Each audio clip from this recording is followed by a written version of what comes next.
And so let us today, as we celebrate her Immaculate Conception, also remain internally free of our own thinking, feeling, and being, so that God can internally formulate His plans and His direction and His implementation through us. And we, like her, ever cooperative, pondering them in our heart so that we can become who we should be according to God's plan for us in Jesus. Hold your hands like this for a while. Keep your eyes closed.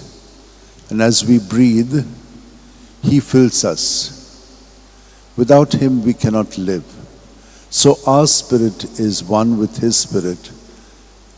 And therefore, we are not self-centered, but centered on Him.